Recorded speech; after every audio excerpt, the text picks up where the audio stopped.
देश भर में कल से श्राद्ध शुरू हो गए हैं और श्राद्ध पर पूजा कैसे करनी चाहिए और क्या कुछ नहीं करना चाहिए, ये बड़ा इंपॉर्टेंट होता है। श्राद्ध को लेकर अक्सर कहा जाता है कि इन दिनों में कोई भी खरीदारी नहीं करनी चाहिए, नया घर नहीं खरीदना चाहिए, नई गाड़ी नहीं खरीदनी चाहिए, यहाँ तक कि कोई भी नया काम नहीं करना चाहिए। चाहे वस्त्र खरीदने हो, उसमें भी आपको श्राद्ध में नए वस्त्र नहीं खरीदने चाहिए, क्योंकि 16 दिन का श्राद्ध अपने पुत्रों के प्रति, पूर्वजों के प्रति निमित्त पिंडदान होता है और इस दिन अपने पुत्रों को याद करने के दिन होते हैं। जाहिर है 16 दिन बड़े महत्वपूर्ण होते हैं अपने पितरों के प्रति। उस दिन अपने पितरों के लिए पूजा अर्चना करनी चाहिए, उनको याद करना चाहिए और जिस दिन उनका श्राद्ध होता है उस दिन उनके लिए पूजा अर्चना जरूर करनी चाहिए। इन तमाम मुद्दों पर बातचीत करेंगे राष्ट्रपति अवार्ड से सम्मानित पंडित प्रेम शर्मा जी। प्रेम शर्मा जी, आपका स्वागत है न्यूज 18 पर। ऐसा है, कल पूर्णिमा और प्रतिपदा दोनों का श्राद्ध हो चुका है। वैसे तो श्राद्ध पक्ष प्रतिपदा से मानते हैं, लेकिन ऐसा है बहुत से लोग ऐसे हैं जिनके जीवन का अंत पूर्णिमा के दिन हुआ। ऐसे में उनका पूर्णिमा को वो श्राद्ध किया जाता है। ये भाद्रपद शुक्ल पक्ष की पूर्णिमा होती है। श्राद्ध पक्ष अश्विन शुक्ल कृष्ण पक्ष से शुरू होता है और वो अमावस पर्यंत चलता है, यानी कि ये श्राद्ध पक्ष जो है हमारा 14 तक चलेगा। प्रतिपदा भी कल ही क्यों श्राद्ध हमने किया, क्योंकि वो आज प्रतिपदा 12:22 दोपहर तक है।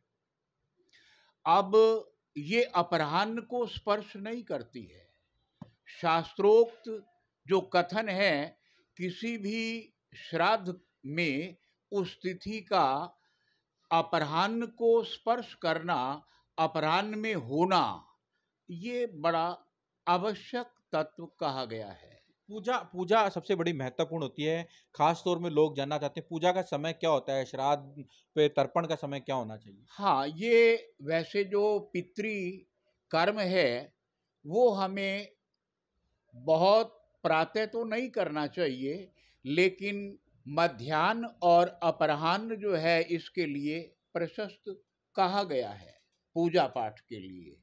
और इसमें हम देखिए, हमारे भारत की संस्कृति, हम सवेरे उठते हैं, अपने दैनिक जो हमारे नित्य नैमित्तिक कर्म हैं वो करते हैं, स्नान इत्यादि से निवृत्त होते हैं। उसके बाद हम पितृतर्पण के लिए उद्यत होते हैं। पितृतर्पण इसलिए करते हैं कि वो जिसका श्राद्ध है उनका तो तर्पण होगा ही, लेकिन अन्य जो हमारे परिवार में उस 3 पीढ़ियों में या उससे भी आगे की पीढ़ियों में जहाँ तक हम जा सकते हैं, जहाँ तक हमें पता है, या ना भी पता हो तो अमुक नाम से उनके लिए तर्पण करते हैं। और ये तर्पण प्रत्येक दिन ही करना चाहिए, मैं तो ये समझता हूँ श्राद्ध पक्ष में, क्योंकि हमें भगवान सब कुछ दे सकते हैं, लेकिन उन सुखों का उपभोग तो हमें केवल और केवल हमारे पितर ही कराते हैं, हमारे पूर्वज ही कराते हैं। अन्यथा हम मतलब उन सुखों का उपभोग करने के अधिकारी नहीं बन पाते हैं। तो शर्मा जी, क्या एक श्राद्ध पक्ष बड़ा इंपॉर्टेंट होता है 16 दिन का, क्या कुछ ऐसा नहीं करना चाहिए, वो आप हमें बताएंगे क्या कुछ खास नहीं करना चाहिए। नहीं, देखिए, करने में तो ये है कि तर्पण प्रत्येक दिन करना चाहिए, भोजन भी प्रतिदिन वितरण करना चाहिए, यथा गरीब सामर्थ्य के लोगों अनुसार। को सब, भोजन हाँ, कराना। गरीबों को कराओ, जरूरतमंदों को दो, और ये परम आवश्यक है भोजन वितरण। और भोजन से अधिक दान का कोई फल नहीं कहा गया है। भोजन सर्वाधिक जो है पवित्र एक तरह से दान है, क्योंकि हमारे शरीर में जठराग्नि है, उसमें एक तरह से ये हवन होता है और हम अपनी भूख को और प्यास को, पिपासा को शांत करते हैं। तो ये वितरण भी होना चाहिए। पूर्वजों का हमें विशेष रूप से, और इन दिनों में ये निषेध कहा गया है कि हम कोई चीज़ वगैरह जो ऐसी है, जैसे कोई मकान है, कोई दुकान है, उसका मुहूर्त है, उसकी खरीदो फरोख्त है, इन दिनों में कोशिश करनी चाहिए कि इससे बचाव क्या रहे। कारण क्या मानते हैं इसका? क्यों नहीं कारण करना ये चाहिए? क्योंकि है पूरा कि ये दिन साल के 365 दिन होते हैं। देखिए, देने वाला तो ईश्वर है, ईश्वर। उन सुखों का उपभोग कराने वाले पितर हैं। मैं पहले बोल चुका हूँ ये बात। तो ऐसी स्थिति में हम मतलब केवल उसको ले तो लिया हमने, लेकिन उसके सुखों के उपभोग की जो एक कल्पना है या विचार है, उसकी पुष्टि नहीं होती ना।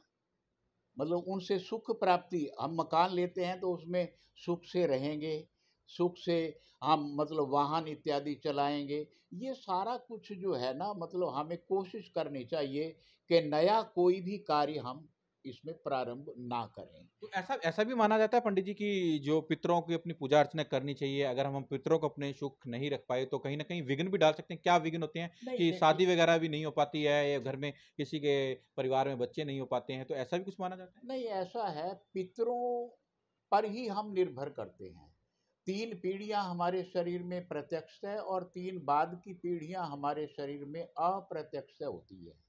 और जो हमारे जो पूर्वज हैं, जहाँ से हम चले हैं, उनका फोर फादर्स का लहू भी हमारे शरीर में रहता है।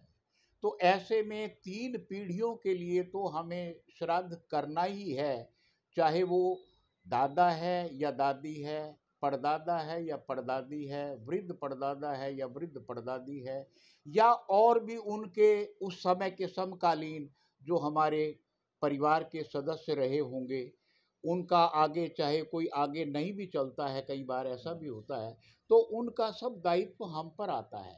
मुझे तो ये कहना है कि 16 के 16 दिन ये पितरों के लिए समर्पित होने चाहिए, और बड़े श्रद्धा भाव से, केवल औपचारिकता से नहीं, इनको तो अपने हृदय की गहराइयों से जो चीज़ हमारे अंदर है, उसको भी अगर हम औपचारिकता से ही निर्वाहन करने लगें, तो शायद हम अनुचित कर रहे हैं। अगर जो लोग गया दूर पड़ता है, बिहार पटना के पास गया, वो लोग वहाँ नहीं जा सके, तो हरियाणा में कहाँ पर आके वो अपने पितरों के प्रति निमित्त पिंडदान करें? वैसे तो ये है कि जब श्राद्धों में सोमवार हो और उस दिन अमावस हो, तो फल्गु फाल्गु। में जो स्नान है और जो पितरों का तर्पण है या पूजा पाठ है या दान दक्षिणा देनी है या भोजन इत्यादि का वितरण करना है, वो बड़ा प्रशस्त कहा गया है, गया के समान। मतलब इससे ना पितरों की मोक्ष की एक जो कामना हम करते हैं, जीवन के 4 लक्ष्य हमें दिए गए हैं हमारे ऋषियों मनीषियों के द्वारा: धर्म, अर्थ, काम और मोक्ष। मोक्ष जो है सर्वोच्च है, और वो मोक्ष के लिए मार्ग प्रशस्त करता है इस समय का पिंडदान।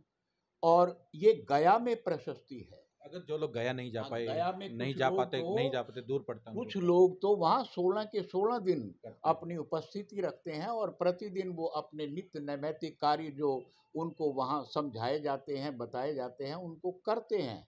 लेकिन अगर सामर्थ्य नहीं है, तो ऐसे में कुरुक्षेत्र कुरुक्षेत्र तो वो भूमि है जहाँ मान लिया किसका, यहाँ तो महाभारत हुआ, 18 अक्षौणी दल यहाँ आया।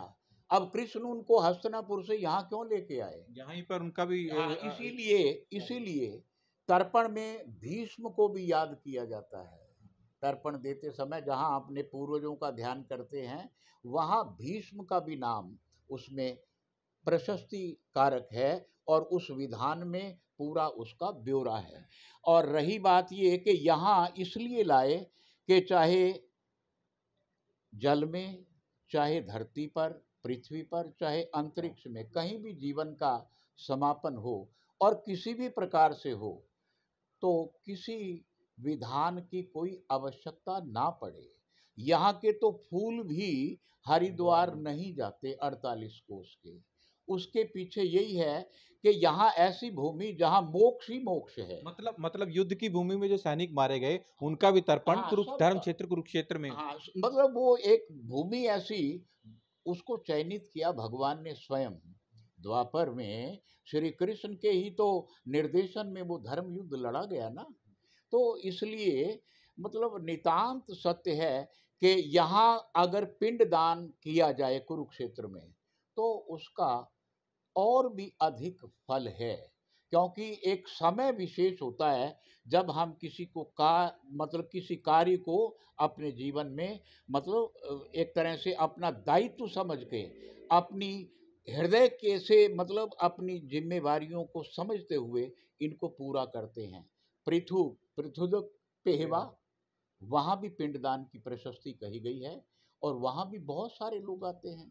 तो इस तरह से ये कर्म जो है ना पितरों के प्रति, ये जब हम उनके अंश हैं तो हमारा दायित्व है उनके प्रति कार्य करने का, उनसे आशीर्वाद हम वो तो देंगे आशीर्वाद।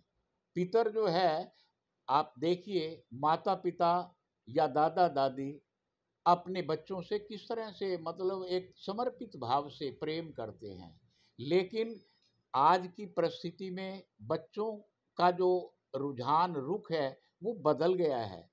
पितर या बड़े बुजुर्ग उनसे रुष्ट नहीं होते हैं, लेकिन फिर भी वो ये चाहते हैं कि ये ठीक मार्ग पर चलें और उस मार्ग पर चलना, उसमें ये प्रक्रिया भी एक महत्वपूर्ण प्रक्रिया है और इसे करना चाहिए। जहाँ तक है 10 तारीख को कोई श्राद्ध नहीं है, उसका एकमात्र कारण है कि अपराह्न व्यापिनी ना एकादशी है ना फिर उसमें द्वादशी है, जितनी मात्रा में हमारे शास्त्रों में उसको अपराह्न काल को दर्शाया गया है। तो ऐसी स्थिति में उस दिन कोई भी श्राद्ध नहीं होगा, लेकिन तर्पण इत्यादि में वो, क्योंकि वैसे मघा श्राद्ध का भी उसमें उल्लेख आता है, लेकिन वो तर्पण इत्यादि कर हाँ सकते हैं। पितरों के प्रति वो उस तरह से नहीं होगा। तो उस दिन पूजा अर्चना वगैरह को जो पूजा पितर जो अर्चना लोग अपने करनी उस चाहिए, दिन श्राद्ध श्राद्ध पक्ष करते चल हैं, रहा उस है। दिन नहीं करें। नहीं करनी चाहिए, क्योंकि वो श्राद्ध पक्ष चल रहा है। पक्ष का मतलब है 15-16 दिन का जो वो एक अंतराल का समय है, वो सारा प्रशस्त कहा गया है। मेरा सवाल ये है पंडित जी कि 10 तारीख का आप कह रहे हैं जिस दिन श्राद्ध नहीं है, ऐसा कई बार ऐसे ऐसा आपके शास्त्रों में है, इसमें जो पंचांग है उसके अंदर है, अगर किसी का 10 तारीख को श्राद्ध पड़ता है किसी 10 बुजुर्ग का, तारीख से तो नहीं होता ना श्राद्ध। नहीं कि कई बार होता है किसी का तीसरा श्राद्ध पे पूजा कर रहा है, कोई हाँ, तो चौथे अब श्राद्ध पे उस पूजा कर दिन रहा है, जो है ना ना तो 10 एकाद तारीख को वो श्राद्ध पे पूजा अर्चना करें अपने पितरों के प्रति या ना करें। नहीं, पितरों के प्रति तो श्रद्धा रखनी ही चाहिए, हमें तर्पण इत्यादि करना चाहिए, लेकिन हम ब्राह्मण को बुलाते हैं, उनको मतलब है हर प्रकार से संतुष्ट करते हैं, भोजन इत्यादि देते हैं, दक्षिणा देते हैं। लेकिन इसमें जो है ना आप वो एकादशी है या द्वादशी, उसमें दोनों ही नहीं है उसमें, क्योंकि अपराह्न को स्पर्श नहीं मान लिया कर रही या करती हैं तो इतना की करती हैं जिसका शास्त्र में निषेध कहा गया है। इसलिए वो श्राद्ध पहले दिन ही प्रशस्त कहा गया है, क्योंकि पहले दिन वहाँ वो तिथि अपराह्न को पूरी तरह से स्पर्श कर रही होगी। ये थे पंडित प्रेम शर्मा जी, जिन्होंने श्राद्ध को लेकर बताया है कि किस तरह से पूजा अर्चनी करना चाहिए और किस तरह से अपने पितरों के प्रति निमित्त पिंडदान करना चाहिए। जो लोग गया नहीं जा सकते उनको धर्मक्षेत्र कुरुक्षेत्र में आना चाहिए और अपने पितरों के प्रति निमित्त पिंडदान करना चाहिए, क्योंकि यही वो धरा है जिस धरा पर भगवान श्री कृष्ण के अर्जुन से, भगवान श्री कृष्ण के मुखारविंद से दिया गया संदेश आज भी गूंज रहा है कि कर्म करो फल की इच्छा न रखो। अशोक यादव, न्यूज़ 18 कुरुक्षेत्र। इसमें